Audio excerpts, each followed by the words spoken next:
Welcome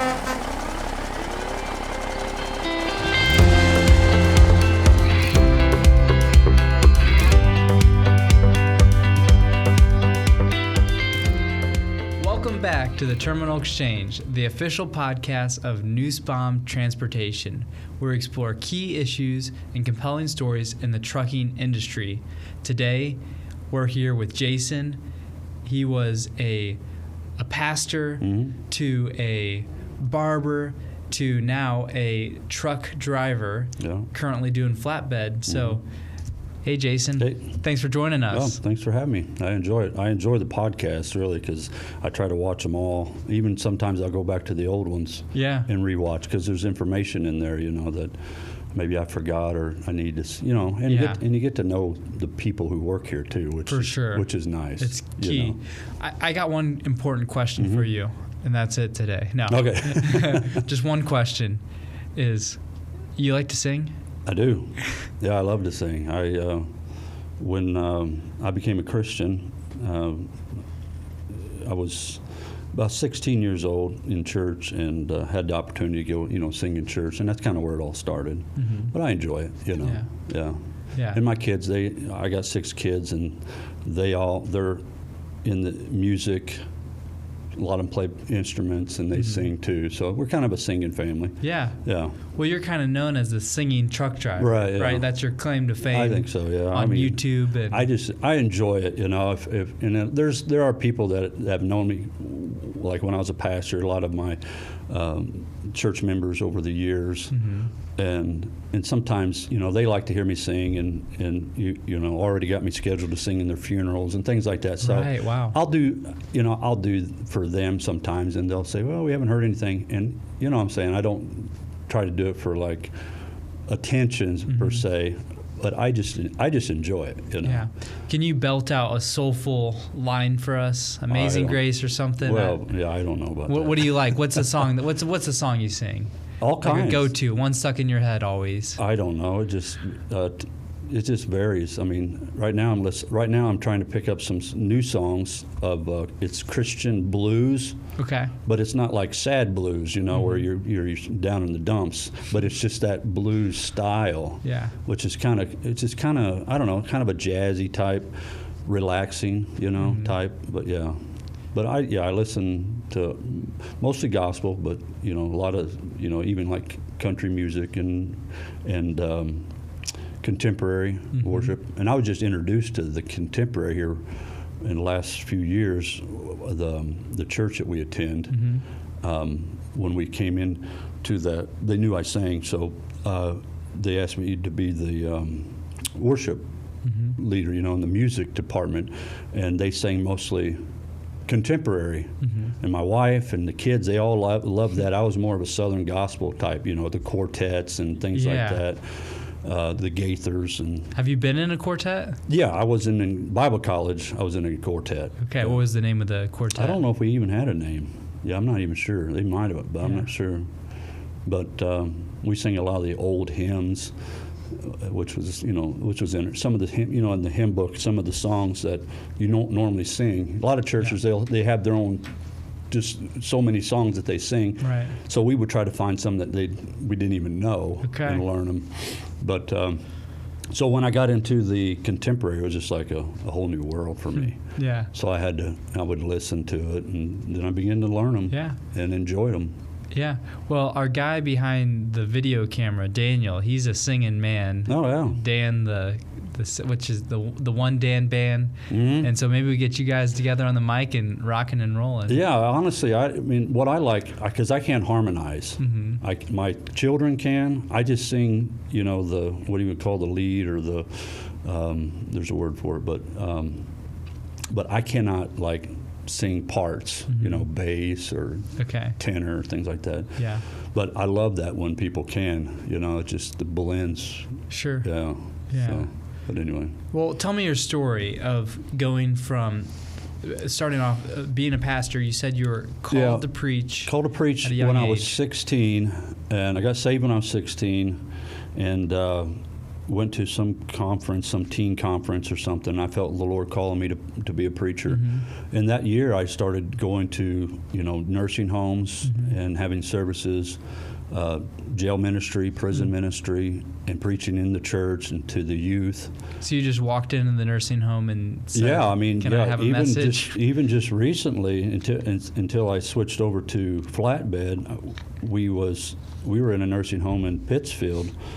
I just felt led to go over into the nursing home, and they just let you come. We'll sing and have services, and I call them the forgotten church is what I call them, the nursing home, because if you think, a lot of times, the nursing home, a lot of them, they end up in the nursing home. Some of their families may not go and see them like they should, or maybe they don't have family, and they were young ones. They were in church. They served the Lord in their ministries, and they were somebody. You know what I'm saying? And to somebody. You know what I mean? And now, I get goosebumps thinking about it. But they just, I just think they're like the forgotten church.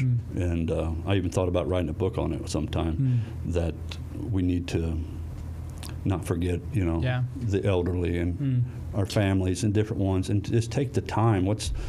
And that's the thing. We would just go and just spend time with them. Most of my kids, before they were even, they were in my wife's stomach. I mean, before they were even born, they were in the nursing home. Most of all my kids were in the nursing home ministry, and they grew up around that. And anyway, it's just being there for somebody. You don't even have to have any kind of talent whatsoever. Sometimes just being there and just listening to someone, it means the world to them. And they may have dementia. There's sometimes they'll think that I'm their son, and I just go right along with it. They say not to. You don't argue with them. In their mind, you're their family, and I'll sit down and talk to them and you can just see the peace goes over them, and then the next day it could be something different. But just being in the presence and being there for somebody, that's something big for us, our family. We try to do that when we can. Yeah, to be able to love in that way. Oh, absolutely. And so that's a phenomenal way to do that. Yeah. And just to being around that community and right, and and in anywhere, not just say the nursing home or something, but just in life in general. Before we started this, I was telling you about a fellow that was just having a bad day, truck driver, and I just stopped and just asked him questions and listened to him, and he was still young, and I told him, you still got your life ahead of you, and it's all going to work out, and you'll get some direction and stuff. So just sometimes just taking the blinders off, you know what I'm saying? Because a lot of times we're stuck with those blinders, and we're not looking past what's in front of us, And sometimes we just have to take those blinders off. I don't know how many times I've drove down a road before and look over and there's a house there, and it's like, I don't remember that house being there. Right. It's been there 100 years. Right. But we have to take time. We have to intentionally do it. It just doesn't come natural, because naturally we're kind of selfish people. Sure, right. We think about us. And every person you meet has a story. Everyone has a background. They are, believe it or not, they're humans, just like you are. And everybody has problems. Right. Even though they have a smile on their face, a lot of times there's problems behind that smile. And so we can't take for granted that. And I think, and I try to remember that even dealing with people at work. If I'm calling, or if they're calling me, or I try to put myself in their shoes. Maybe they're having a bad day. You try to put yourself in their shoes. Yeah. Even though you're not the only one that has a bad day. You know what I'm saying? And or had something happen. That's something personal to them. They're not going to share, but it's affecting them. And you can't take it personal if something happens. If they may come at you at an unusual way. You know what I'm saying?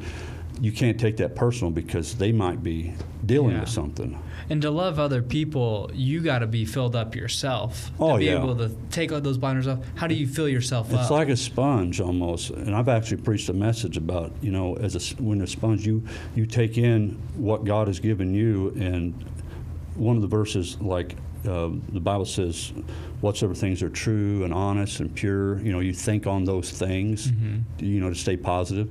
But, going to church, you got to be, it's just like a rechargeable battery.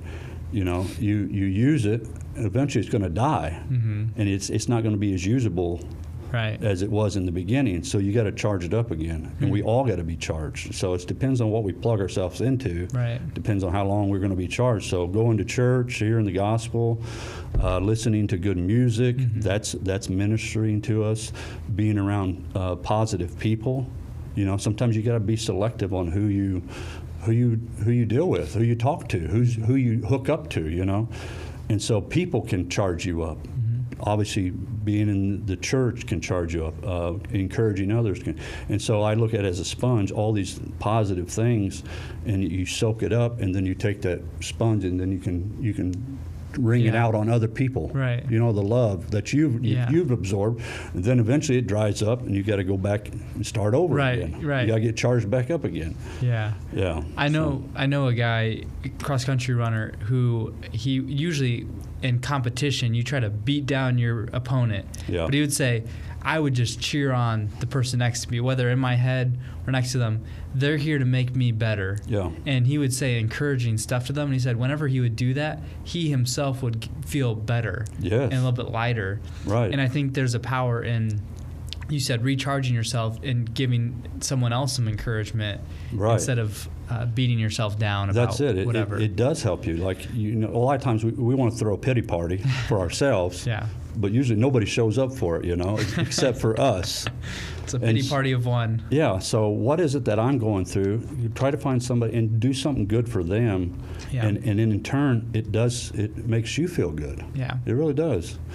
Your problem might not go away, but, the Lord basically, he says, I forget, I'm going blank on a verse, but he will, I can't think of it. I'll think of one. I'm not thinking of it, but he'll carry us through these troubles and trials in our lives.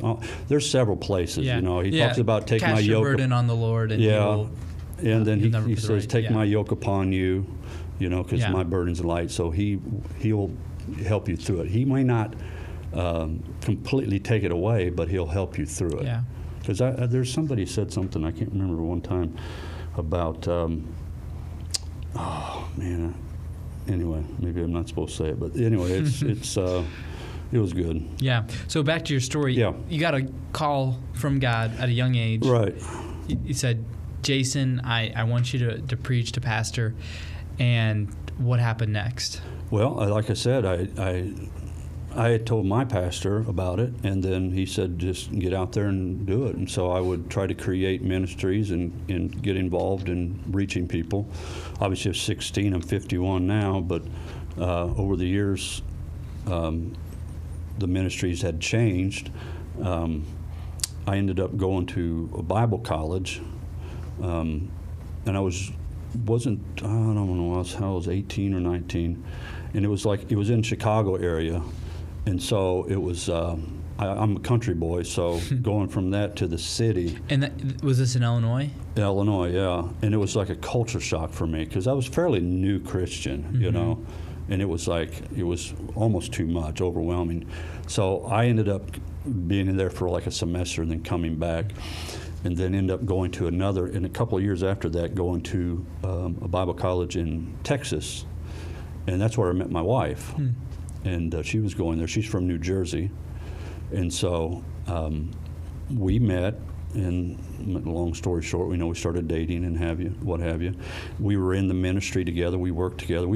Ever since we met, we've been a team. Like when I go to, even singing in the church, she's up there with me, Everything that we've done in the ministry, we've done together, and which is amazing, And so we met, and we got married. Well, so just that went pretty seamless. I mean, you guys got to know each other. Yeah, I mean, you made it seem really easy. Just yeah, you met and then you got married. Sort of, yeah. It didn't happen that fast, but it just little by little. In the college, they like encouraged them to go on dates and stuff, Sure. and ask this person. So, it got to that point where I worked up the nerve and then asked, and we just hit it off. It was just meant to be, almost like a soulmate type situation. Mm-hmm. And so, yeah, and then we ended up getting married, and we moved back to Illinois and got involved in our church and in all sorts of ministries that we could. I mean, I've been a part of pretty much every aspect of the church. I had an evangelist tell me one time, because I wasn't sure what direction God wanted me to go, and he just said, get involved in everything you can in the church. Yeah. Everything. And at the time, I wasn't ever thought about being a pastor. Sure. But I would get involved in every little thing. And so that I knew God was preparing me.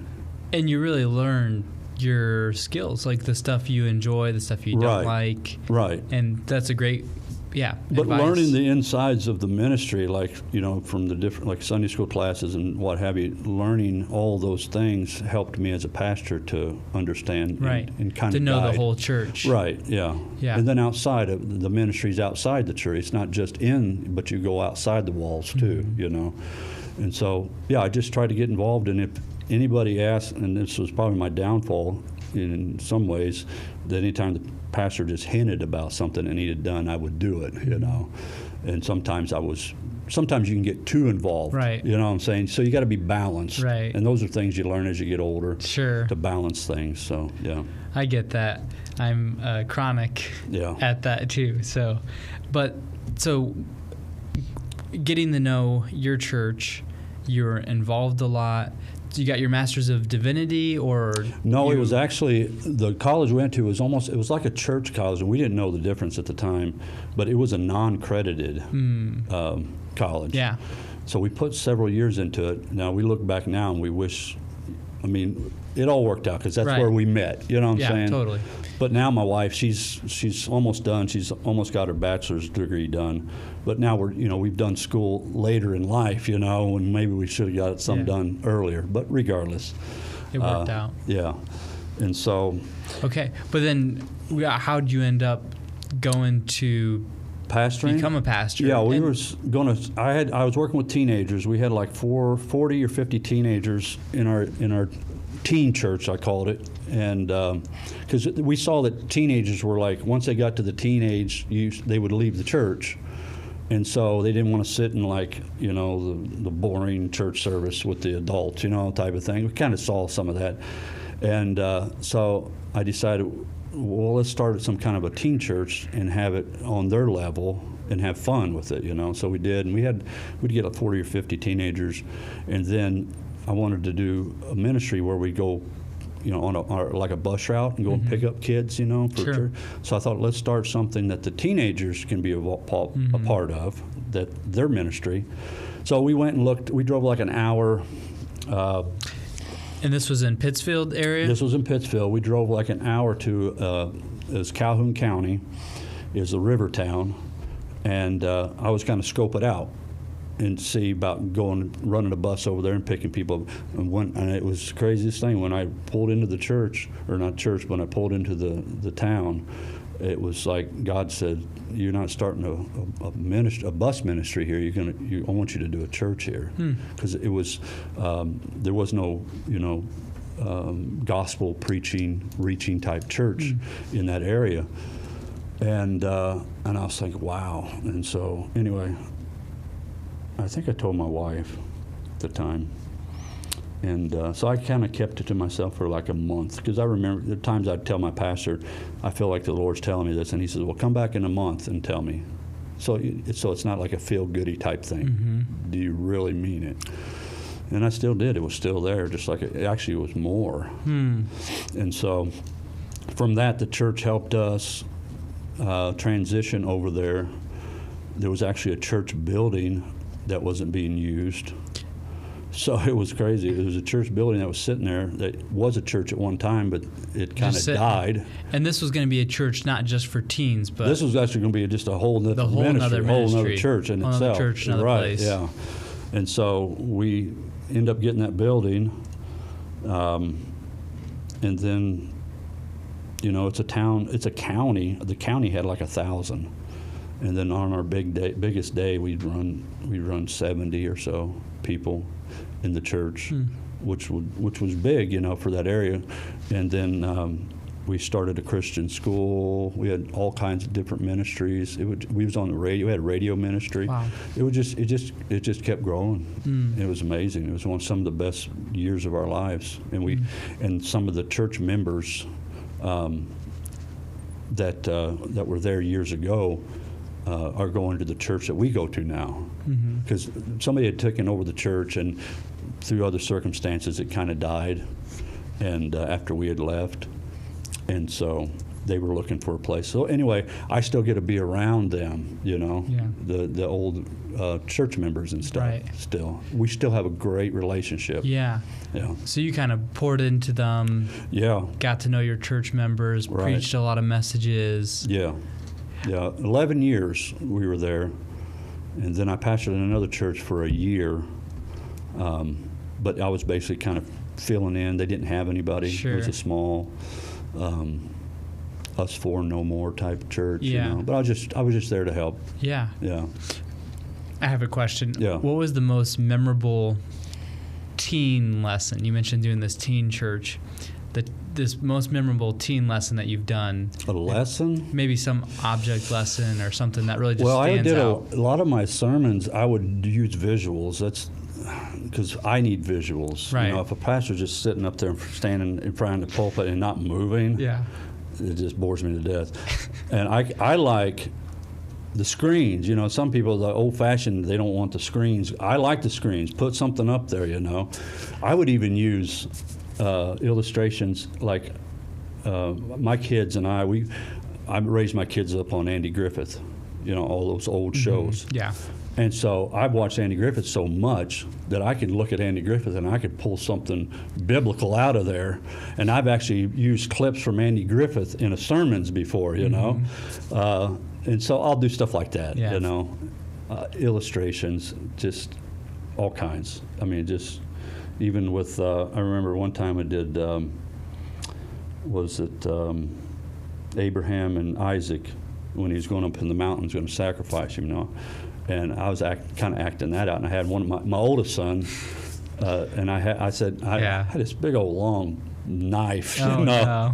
It's just a visual. Yeah. And I said, Philip, come on up here. And he's like, no, he wasn't coming up there. Yeah. But I like to use visuals because it helps you remember things. At least it does me. What's funny is at church we do openers in Sunday school, like a 5-minute lesson, and someone did that, and actually it was Drew Martin in operations. Oh, really? He brought up his oldest son, had him lay, and he took out a knife. And you remember that? Well, those are the things you remember, are the visual object lessons. Yeah, that's how I remember. I remember seeing pictures and stuff, and I would use people. I would use people out there in the pews. And we're gonna act out the crucifixion. Any volunteers? Yes, yeah. So we would, Jesus did the same thing. Yeah. He would preach in parables, so they could, kind of help you understand it. He put it down there very easy to understand. Use visuals. Yeah. So, but that's what I like. So we did a lot of that with the teens. Nothing that particularly stands out. There's probably something, but yeah. So you said, looking back on it, it was some of the best times of your life. Why would you say that? What are some of those things that caused it to be? It was family, and I've had the church members tell us that, because once it was kind of dispersed, and even ourselves, we had a hard time finding a church that was like that, and we were close. It was a family. It was like when the Bible talks about being in one accord. That's how it was, and it was tough to move on from that. But then it was tough now trying to find something to match that. You know, I don't think we could ever go back and like redo it. I don't think you can do that.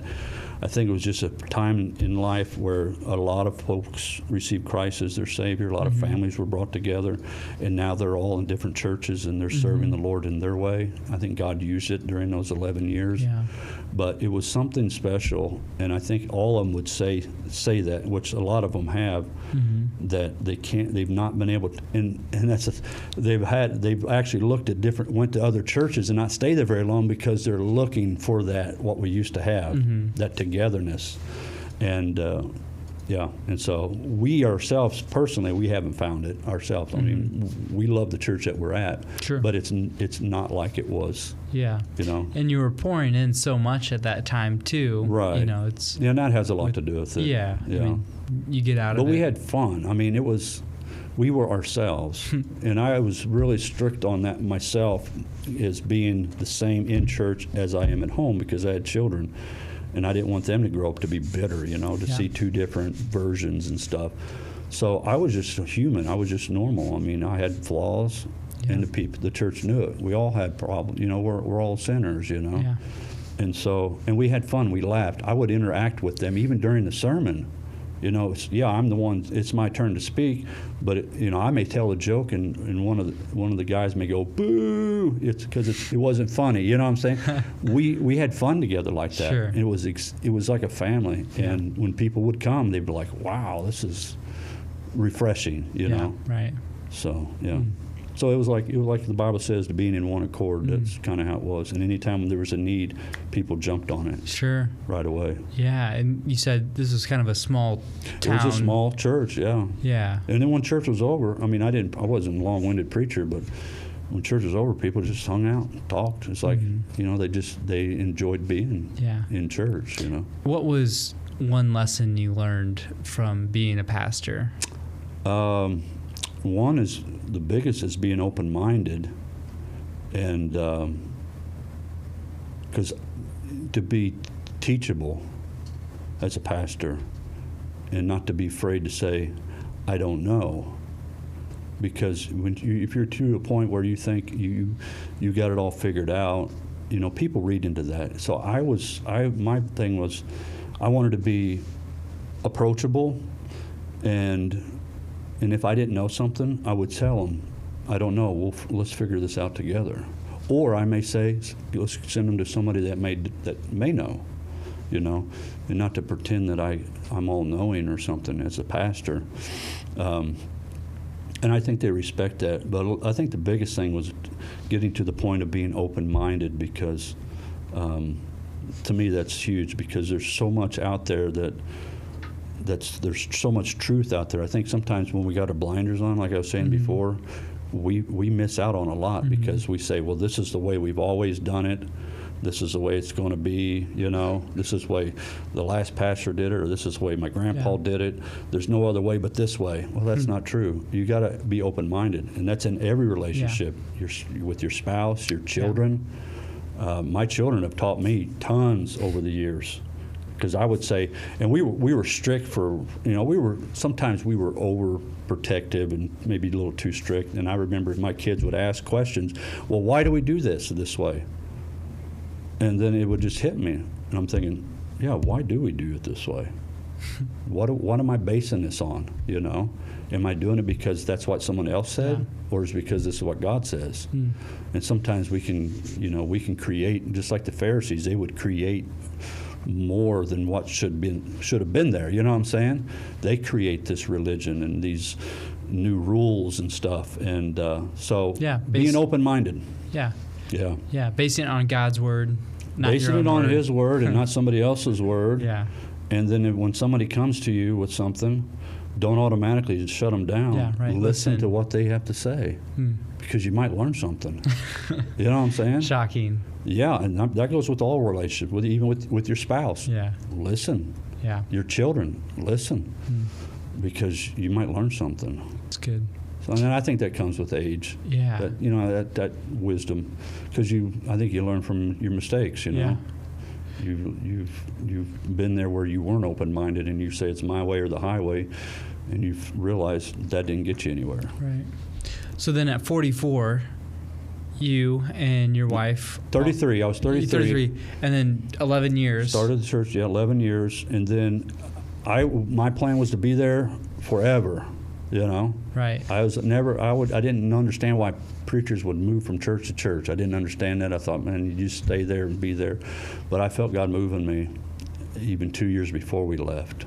But I didn't have the yes, I need you to, and I didn't want to leave them without a pastor either. I wasn't going to do that. I wanted them to have somebody.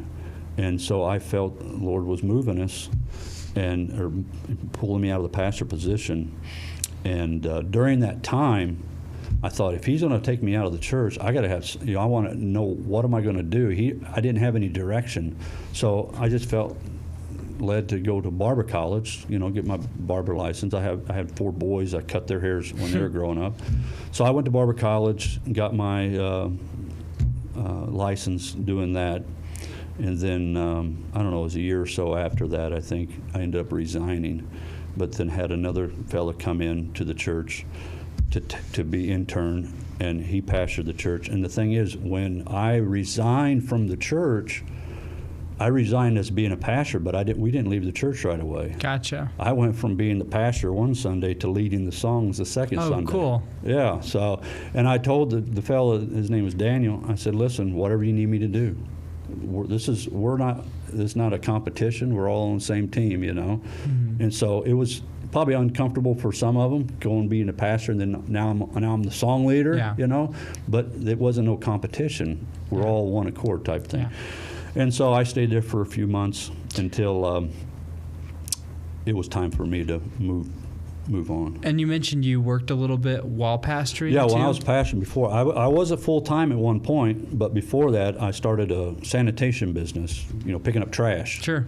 And I had a garbage truck and dumpsters and all that, and it just kept growing, and I had to decide whether or not to stay in the garbage business or stay a pastor. So I ended up having to sell it, But at that point in time, once I sold the business, the church had grown enough to where they could support me full time. Great, yeah. Yeah, so then, we were good after that. Okay, so Jason Barnes-Benz, garbage actually bins. It was Barnes Sanitation. Barnes Sanitation, yeah. Okay. Yeah. Cool. So, you were kind of in that pursuing barbering now, from pastor to barber. Right. And that was just for me to say, I have something to fall back on. Sure. I mean, I was in construction, too. I could have done that. So once I transitioned from the church, we moved back to Pittsfield, and we were looking for churches at that time, kind of transitioning. It was difficult trying to find something, but during that time I rented a building from a fellow and did the construction in there and turned it into a barber shop and advertised and just jumped right in it. And then COVID hit. Okay. And when COVID hit, I went by all the rules. Being a barber in COVID, you're close to people, Right. So there's it's hard to be 6 feet away from them when you're cutting their hair.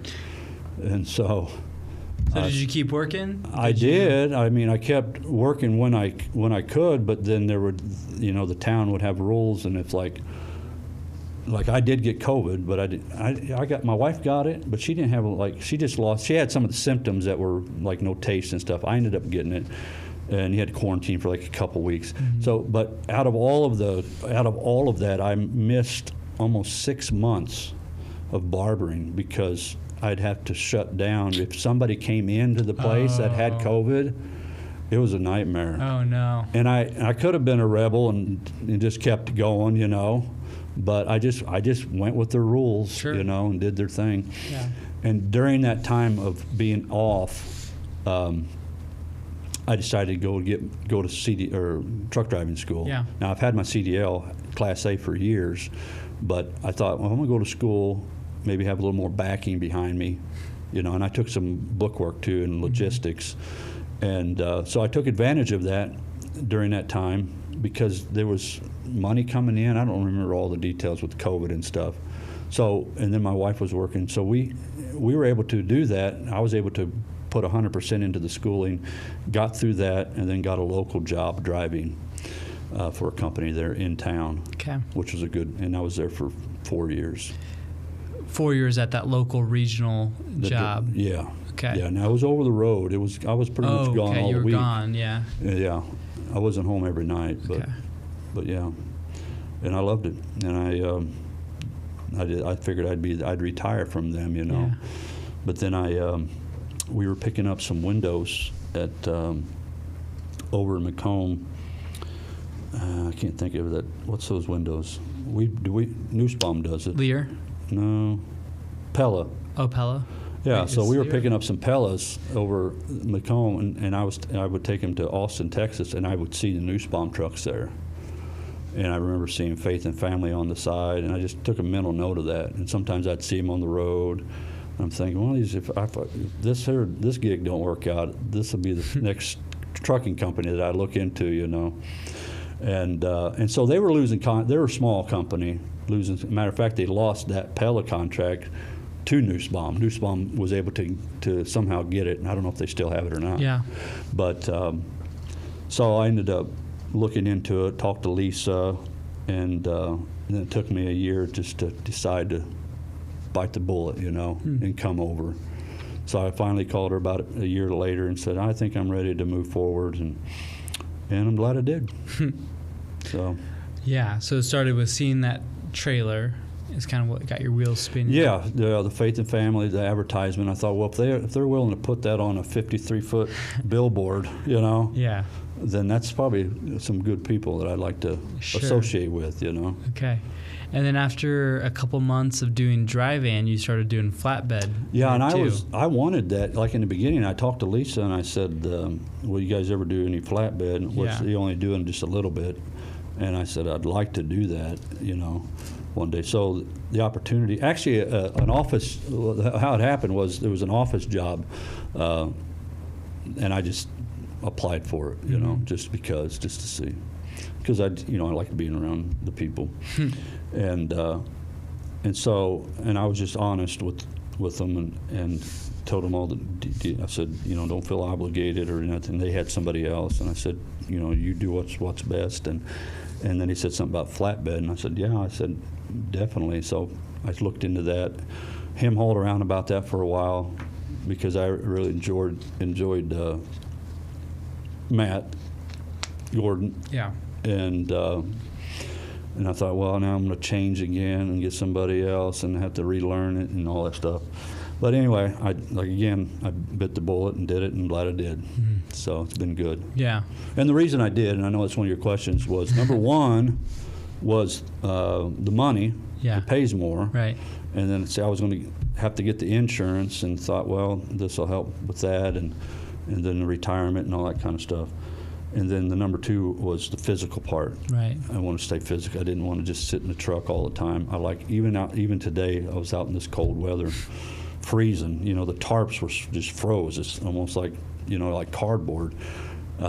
And I'm freezing. I'm changing my gloves. My fingers are froze, but I still enjoy it. I like being out there, moving around and doing stuff. Good. Climbing up and down the trailer, and it's different all the time. It's never the same. Yeah. What do you haul a lot of? Is it coils, tires? Steel. Yeah, tires. I've done tires. I picked up some steel today. I dropped off some steel to Caterpillar.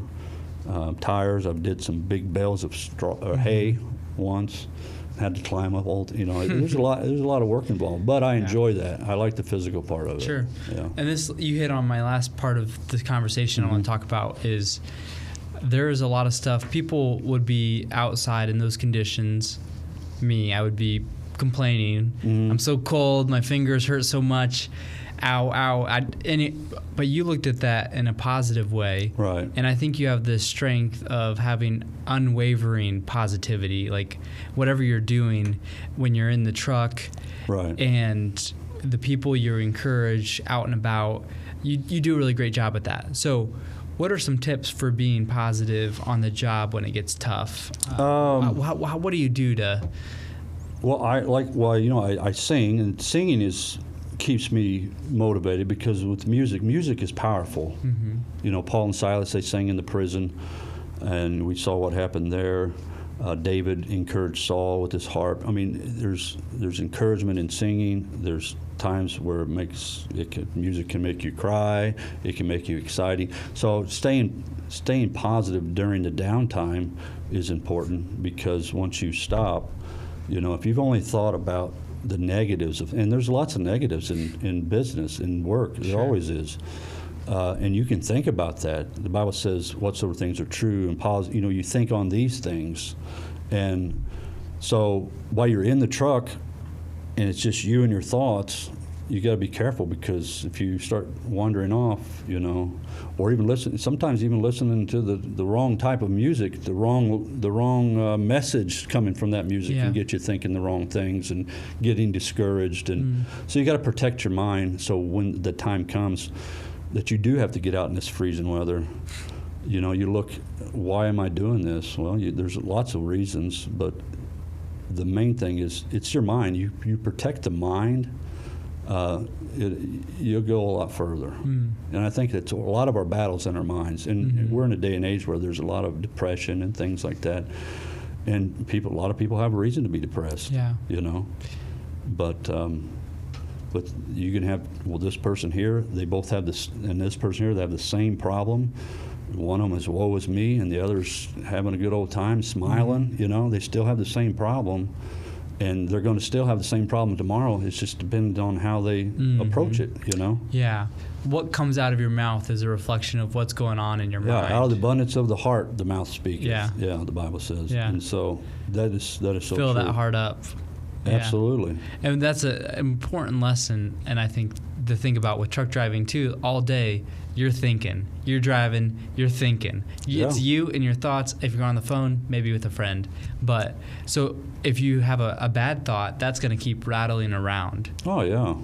But if you have a good thought, right, then you're going to have a good thought rattling around. Yes. And you have some stuff too you like to do when you're off the clock. You make some videos, put them on YouTube, and encourage people. Yeah, I was just talking to one of the truckers a while ago, because he makes videos sometimes too. It just kind of breaks up the monotony and kind of shares your day. And like with my kids, sometimes I'll even go live if I can set my phone up. Like I was in Colorado a while back in the mountains in the snow, and it was really treacherous, and had to put chains on and all that kind of stuff. Even my dad was watching it, and he was like he was afraid, you know. He couldn't take his eyes off of it, you know. All I did is just had it up there and had music playing in the background, and but the video, I just use that as an opportunity. It's just a tool, whether to bring information to somebody or give them some laughter, or even for my children. You know, if I'm not there through the week, at least it can draw them, and they can relate, you know. They can watch it if they want to, you know. So where can we find you on YouTube? I don't know. I knew you were going to ask that.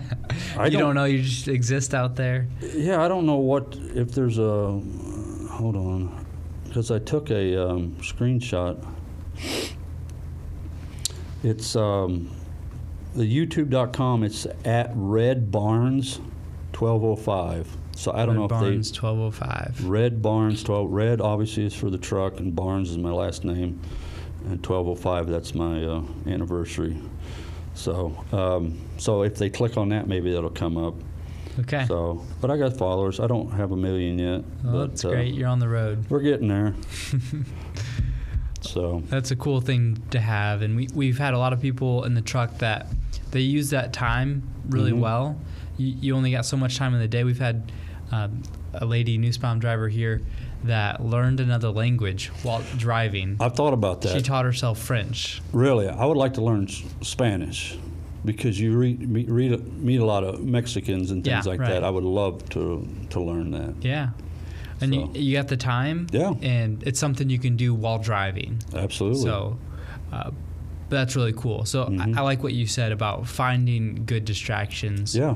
To have, and your family supports you in this, and they driving. Do. And you know, we have our youngest is 10. We have 2 still at home, and it's taken a while for him to adjust. Because when I was in my barber shop, it was like Andy Griffith, you know. They just come by and sit at the barber shop. We had an ice cream shop next door. Oh, wow. I'd give them change. They'd go get ice cream. Yeah. And he had access to me all the time. Sure, yeah. So transitioning to That's this tough. was difficult, yeah. Yeah. Well, last question I wanted to ask is, what does it mean for you to be purpose-driven?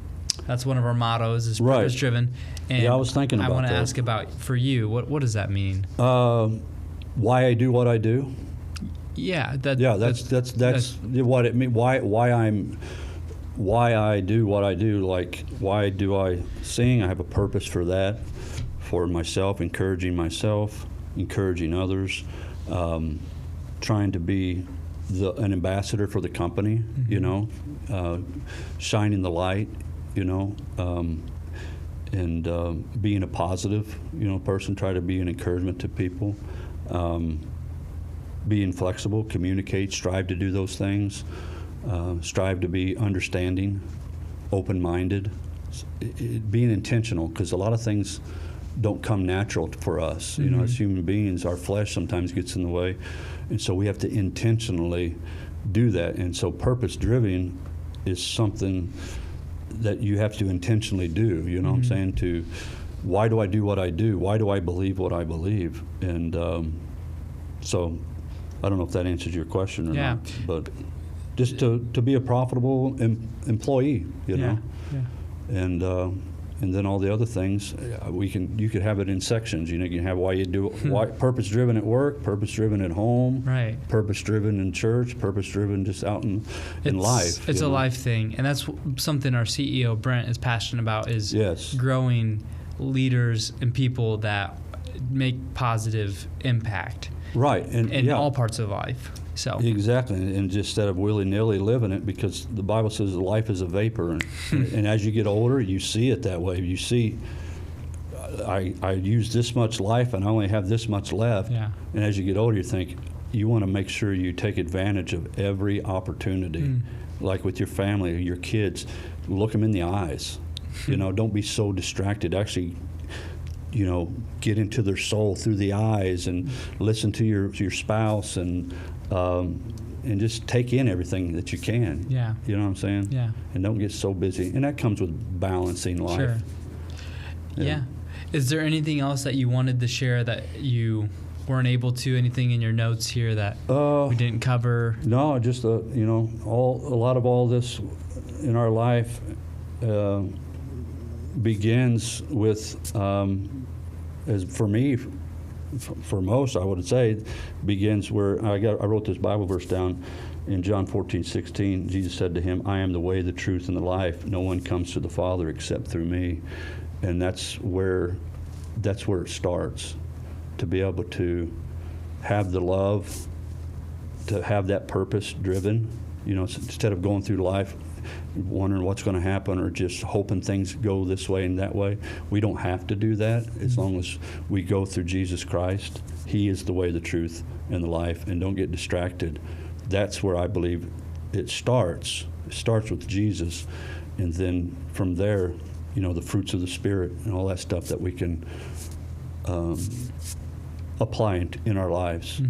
The love and all those purpose-driven things. But there has to be a foundation to build upon. You know, build upon the sand. Obviously, storms come. But if you build upon the rock, Jesus Christ, then you'll have something. Yeah. Yeah. It's a good word. It starts with being impacted, poured into by Jesus, His love Absolutely. for us. And then from there And then to there others. it goes out. The two greatest commandments, and he said all the other commandments hang on these two. Love the Lord your God with all your heart, your soul, your might. And the second is like unto that, love your neighbor as yourself. Yeah. So he said those are the two greatest commandments. And all the other commandments hang on those two. So you get those two right, we don't have to worry. We don't have to focus on so much the big picture. Focus on those two things, and the other things they'll happen Follow. naturally. Yeah. You know what I'm saying? Yeah. Yeah, and that's the key. And love is the key, I believe. And sometimes it may not be unconditional. I think it should be, you know, with everybody. But do it, and then maybe that unconditional will come later on. You know. But we can't be exactly like Christ, obviously, in His love for others. but we can do our best, Yeah. and take those characteristics. Any shout outs you'd like to make to either family, driver, manager, other drivers out here? Matt Gordon, I loved him and I had a hard time switching from him, going to flatbed, but now I have Tim and both of them, and I think most of the people are laid back. I'm a laid back type of person, you know what I'm saying? Yeah. I don't try to get involved, the drama and stuff. I don't like all that. And those two are just been perfect fit for me. And just everybody. I mean, enjoy yourself. Yeah. And just so many people here that I'm getting to know. It's going to take a long time, because I'm not here that often. There's a lot of people. Yeah. I'm not here that often, but sometimes I'll even look at the directory and look at faces so I can, if I ever do see them, I can say their name. Sure. And it's good for you. Yeah, just kind of get to know them, a little bit here and there. Yeah, that's really cool. So yeah. Well, thanks again for coming in. Yep, I appreciate it. While your truck's getting worked on, I appreciate the time. It's intentionality. You're probably not wanting to talk a lot. You're probably wanting just to relax. So I appreciate. Well, I doing enjoy this. it. Yeah, it's fine. But yeah, no, I appreciate it very much. Yeah. Appreciate the podcast. I think everybody else does too. It's nice to be able to, even the radio time where you can listen in and stuff. While we're talking about it, if you got ideas for this podcast, we are listening. I want your ideas. I'm always listening for ideas. I love hearing the stories of our drivers. Yeah. So if you got something, send it to me. Yeah, I like the fact, like some of the old ones where you had, you had Matt Gordon on, you had Lisa on. Yeah. Learning the lives of people that you can relate to. You know what I'm saying?